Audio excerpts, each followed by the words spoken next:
برای اولین بار تو زندگیم به یک کتاب 5 ستاره کامل دادم. کتابی که مهمترین رمان مقفول مانده ادبیات آمریکاست. رمانی که هیچ کس نمیتونه بفهمه چرا انقدر این رمان خوبه. بیایید با هم درباره کتاب استونر حرف بزنیم. خوش اومدید به کانال فرهنگی. من مصطفی فرهنگی هستم. این ویدیو رو دارم از پشت بوم خونمون تقدیم شما میکنم. چرا؟ دلیلش آخر ویدیو خواهم گفت. بعد تنوع هم میشه دیگه، بد نیست. میخوایم درباره کتاب استونر نوشته جان ویلیامز با هم دیگه صحبت کنیم. رمانی که تکانم داد. میخواستم اول بگم که بهترین کتابی است که امسال خوندم. بعد دیدم با توجه به این که من به این کتاب 5 امتیاز دادم در گودریدز، پس حتما این کتاب بهترین کتاب عمر من بوده. شاید الان یه ذره هیجان زدم، موتور بره. شاید الان یه ذره هیجان زدم به خاطر لذتی که از این کتاب بردم. حتما این کتاب رو دوباره خواهم خوند ولی اگه نظرم تغییر کرد هم براش دوباره ویدیو میسازم و هم امتیازم رو تعدیل میکنم. بریم با هم درباره کتاب استونر حرف بزنیم. خیلی از کسایی که درباره این کتاب یعنی کتاب استونر صحبت کردن تجربه های مشترکی داشتن. یکی از اون تجربه ها اینه که همه کسانی که این کتاب رو خوندن یه زمان طولانی این کتاب داشته کنج قفسه کتابخونه‌شون خاک می‌خورده. انگار هیچ کس انتظار نداشت که این کتاب چقدر میتونه خوب باشه. چند تا نکته مشترک دیگه هم هست، این الان بهتون میگم. عموم نظراتی که درباره این کتاب خوندم، این نظر توش خیلی پررنگ بوده. چی؟ اینکه همه نمیدونن چرا این کتاب انقدر خوبه. چطور در این سادگی عجیب و غریب میتونه این همه ظرافت وجود داشته باشه. به نوعی انگار همه از تحلیل چرایی لذت بخش بودن و خوب بودن این کتاب عاجزن. این یه نکته دیگه از تجربه های مشترکی است که کسایی که استونر رو خوندن بهش اشاره کردن. و نکته سومی که تجربه مشترک همه کسانی است که این کتاب رو خوندن اینه که عموماً گفتن که ما باز هم استونر رو خواهیم خوند. من بلافاصله بعد از اینکه این ویدیو رو آپلود کنم خوانش دوم این کتاب رو شروع میکنم. اگر احیانا نظرم تغییر کرد حتما میام باهاتون در میون میذارم، یه ویدیو مجزا براتون میسازم. ولی در حال حاضر این کتاب بی‌نظیره. حالا یه سری یواشکی بگم، یعنی این حس من نسبت به این کتاب حتما یه بخشیش به خاطر اینه که من باهاش همزاد پنداری شخصی کردم. مخلصم. من باهاش شخصی پنداری خودم چیز میکنم، خودم خندم. اینم بگم یکی از دلایلی که من این کتاب رو خیلی دوست دارم اینه که باهاش خیلی همزاد پنداری کردم. یعنی یه بخشی از وجود من رو لمس کرده که معلوم نیست این اتفاق برای همه بیفته، ولی به هر حال درخشانه دیگه. 100 تا بوس کنم این کتابو کمه. فوق العاده است. بریم حالا براتون خلاصه داستان رو تعریف کنم. ویو رو ببین. باغچه پشت بامی همسایه. چی باید بهش بگیم؟ ولش کن بریم. اما خلاصه رمان استونر رو براتون تعریف کنم. استونر پسر جوانی است که توی مزرعه پدرش کار میکنه و پیشنهاد پدرش میره دانشگاه که درس بخونه. چی؟ کشاورزی. بره یه چیزی یاد بگیره، برگرده بیاد سر مزرعهشون، بلکه اوضاع زراعت یه ذره بهتر بشه. استونر میره دانشگاه، 2 سالی هم درس میخونه. اوضاع درسش هم خوب بوده گویا.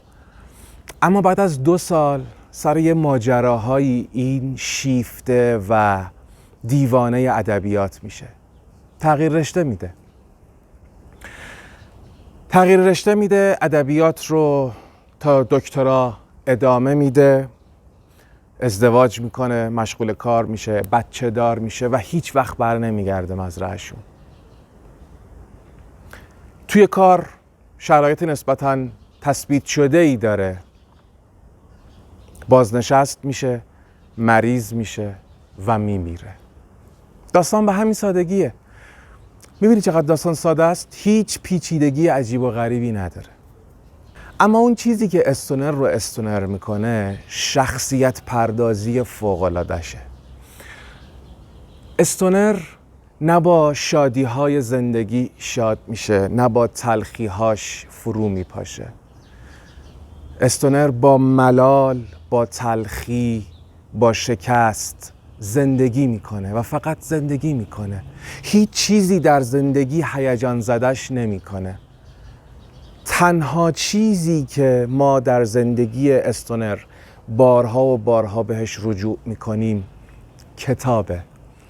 همه نگرانیش اینه که وای خدایا چقدر کتاب، چقدر مطلب خونده نشده، چقدر چیز یاد گرفته نشده و همه عمرها برای خوندن و یاد گرفتن این وسعت خیلی کمه، خیلی کمه. انقدر داستان ساده است که ما اصلا نباید نگران اسپویل کردنش باشیم. اصلا در همون صفحه ابتدایی کتاب نویسنده اشاره میکنه که وقتی استونر مرد برای هیچ کس سوال پیش نیومد که اصلا استونر کیه، یا اگر هم براش سوالی پیش اومده در حد همین سوال سطحی باقی مونده. استونر شگفت انگیزه و من نمیدونم چرا این رمان انقدر خوبه. خب حالا بیاید درباره نقاط ضعف و قدرت این رمان با هم صحبت کنیم. اول با نقاط ضعفش شروع میکنیم. آقا خانوم، درباره نقاط ضعف کتاب استونر میتونم بگم که هیچی. از نظر من این کتاب هیچ نقطه ضعفی نداره، یا اگر هم داشته انقدر نقاط قوتش پررنگ بوده که من نتونستم نقطه ضعفی توش پیدا کنم. حتما علاقه زیاد من به این رمان باعث میشه که یه چیزی مثل نقطه ضعف اگر توش وجود داشته باشه من این نقطه ضعف رو نبینم. به هر حال از نظر من رمان استونر یه رمان بدون نقطه ضعف. حالا سراغ نقاط قوت رمان استونر بریم. سادگی، سادگی، سادگی. این شاید پررنگ ترین نقطه قوت این داستانه. هیچ پیچیدگی نداره، داستان سرراسته، مستقیمه، هیچ پرش زمانی عجیب و غریبی نداره، هیچ ادابازی فرمی نداره. داستان راحت، صریح و سلیس داره برات تعریف میشه. یعنی جان ویلیامز نویسنده کتاب گفته بیا بشین میخوام برات قصه تعریف کنم، قصه ویلیام استونر. نقطه قوت بعدی داستان استونر اینه که داستان یه آدم معمولیه. هیچ خبری از قهرمان پروری و قهرمان بازی و این چیزها نیست. قرار نیست یک من آرمانی توی داستان وجود داشته باشه، نه. داستان یک آدم معمولی با تمام نقاط قوت و ضعفش. اصلا داستان استونر داستان شکست‌های پی در پیه. این آدم با این ویژگی‌های معمولی بودنش باعث میشه که تبدیل بشه به یه آینه‌ای که خیلی از ماها میتونیم خودمون رو توش ببینیم. این یکی دیگه از مهمترین نقاط قوت داستان استونره. نثر ساده. درسته که ما داریم ترجمه میخونیم، ولی نظر خواننده های انگلیسی زبان این کتاب هم همینه. نثر کتاب بسیار ساده است و اون ترجمه‌ای که من خوندم و حالا درباره‌اش صحبت میکنیم این سادگی نثر و متن رو به خوبی به ما منتقل میکنه. نثر انقدر ساده است و انقدر بدون پیچیدگیه که 2 اتفاق رو رقم میزنه. یکی این که یهو به خودت میای میبینی که من 30-40-50 صفحه خوندم و هیچ اتفاقی نیفتاده. یعنی نه اینکه اتفاقی نیفتاده باشه ها، یعنی نفهمیدم که کی این همه صفحه رو خوندم، به خاطر روون بودن متنه. و از طرفی زیبایی نثر گاهی به گونه‌ایه که شما به خودت میای و میبینی که من 1:20 است که روی یه جمله قفل کردم.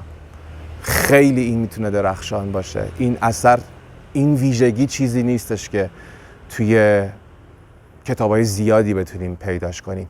چون نور داره میره، من نقطه قوت بعدی رو هم بهتون بگم. زمان.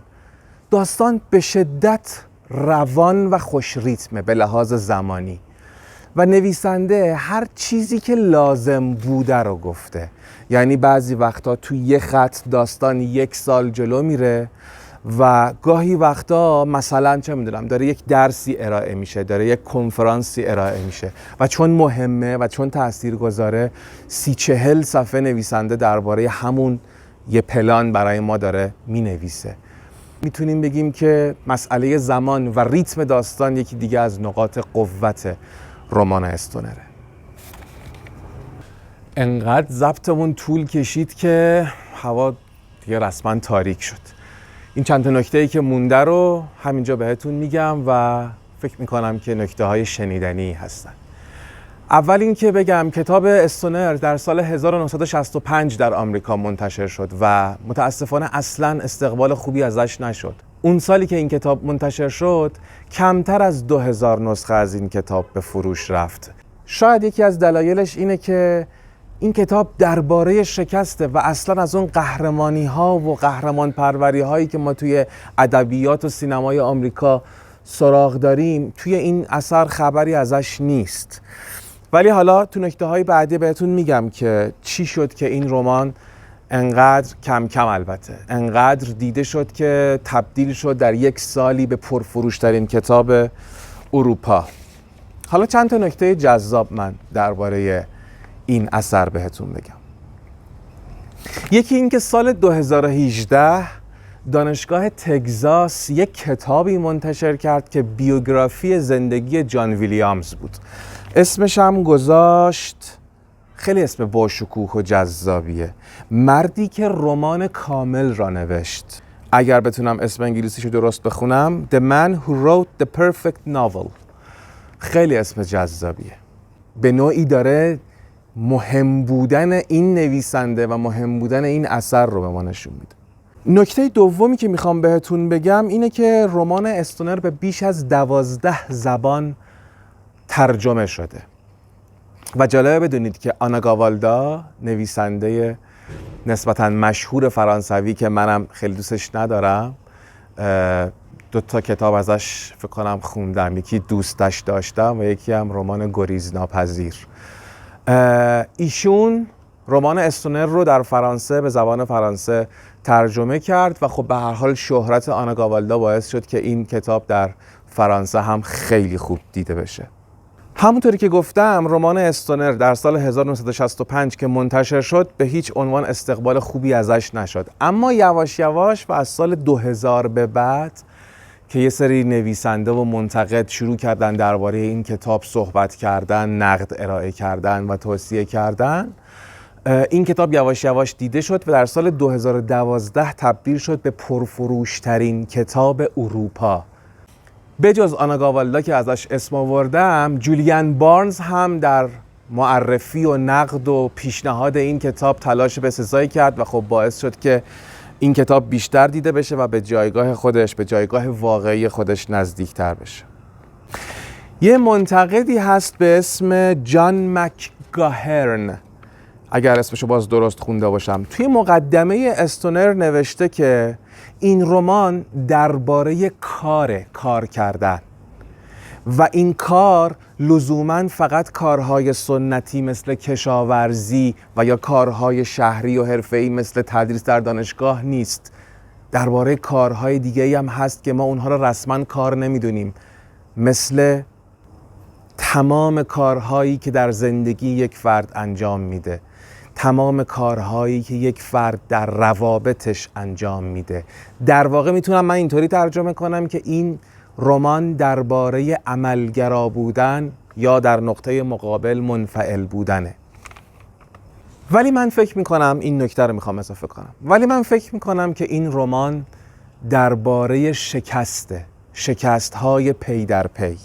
استونر 2 تا علاقه اصلی داره که توی این کتاب به ما نشون میده: عشق و کتاب، یا توی پرانتز دانش، یاد گرفتن.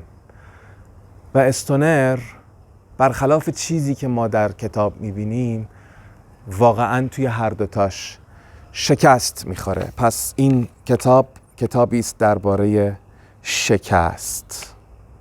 دو تا نکته دیگه مونده. یکی این که این رمان شباهت بسیار زیادی به زندگی خود نویسنده یعنی جان ویلیامز هم داره، دست کم از دو منظر. یکی این که هم استونر و هم جان ویلیامز هر دوشون استاد دانشگاه و استاد زبان و ادبیات انگلیسی بودن و هر دوشون در محیط دانشگاه ناکامی و ناامیدی رو تجربه کردن.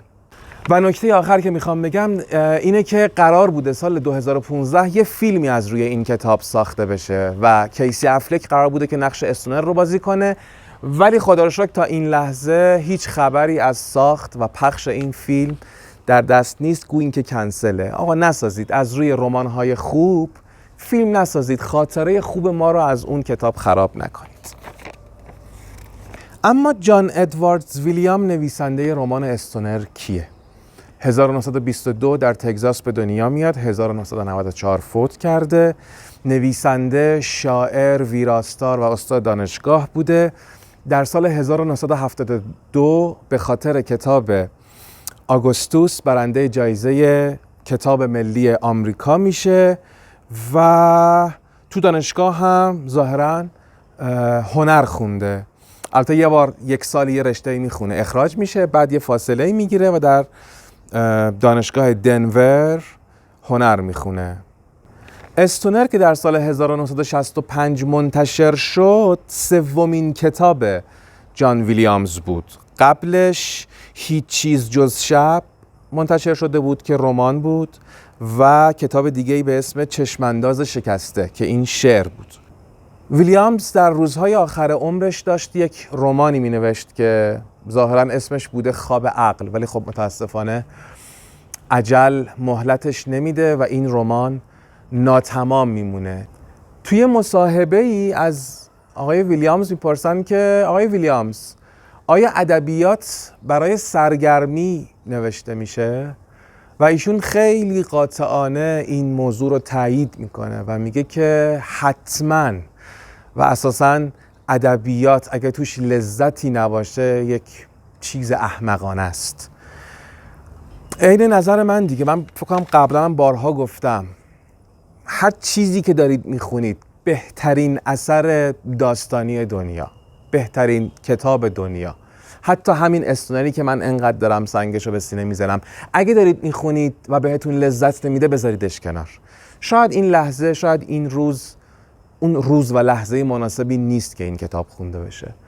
بذارید وقتش که رسید و برید سراغ اون کتاب. لذت بردن از کتاب، از ادبیات و از هنر خیلی چیز مهمیه. چند تا نکته خیلی کوتاه و سریع هم درباره ترجمه کتاب بگم. ظاهراً 4 تا ترجمه از این کتاب به فارسی منتشر شده. نشر مرکز با ترجمه سعید مقدم منتشر کرده، نشر نوای مکتوب با ترجمه ستاره نعمت اللهی، نشر قطره با ترجمه مرجان محمدی و نشر ماهی هم با ترجمه محمد رضا ترک تتاری این کتاب رو منتشر کرده که من این آخری رو خوندم و میتونم بگم که بسیار بسیار بسیار روان، شیرین، گوارا، لذیذ، محشر، فوق‌العاده بود. ترجمه کتاب فوق‌العاده بود و اولین ترجمه هم بود که من از این مترجم یعنی محمد رضا ترک تتاری خوندم. 7-8 تا ترجمه ازش منتشر شده، تقریبا همسن و سال منه و برنده جایزه ابوالحسن نجفی هم شده. بهتر از من میدونید که جایزه ابوالحسن نجفی جایزه است که به بهترین ترجمه سال اعطا میشه. من فکر میکنم که اولین ویدیوی فارسی زبانی است که درباره این کتاب داره ساخته میشه در یوتیوب. خواهش میکنم که به بهتر دیده شدنش کمک کنید. اما بریم و بهتون بگم که چرا این ویدیو رو در پشت بام خانه ساختم. اگرچه که الان نمیدونم شما جز سیاهی چیزی میبینید یا نه، ولی الان بهتون میگم چرا این ویدیو رو اینجا ساختم. گروس عبدالملکیان یه شعری داره، میگه که گفتی دوستت دارم و من به خیابان رفتم، فضای اتاق برای پرواز کافی نبود. ماجرا از این قراره که انقدر من عاشق این رمان شدم و انقدر دوستش داشتم که اولا دلم میخواست واقعا توی فضای بازی این اتفاق بیفته، هم فضای باز هم فضای دلباز. تعریف نباشه، پشت بوم خونم واقعا قشنگه و اگه من یه ذره ساکت باشم صداهای فضا و اطراف رو هم میشنوید. الان دم اذانه.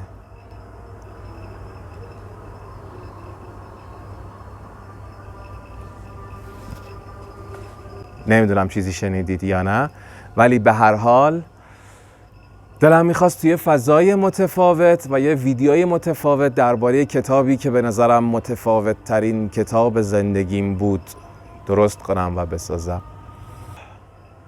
خیلی زود برمیگردیم. لایک و کامنت و شیر و این چیزا فراموش نشه دیگه. تا بعد.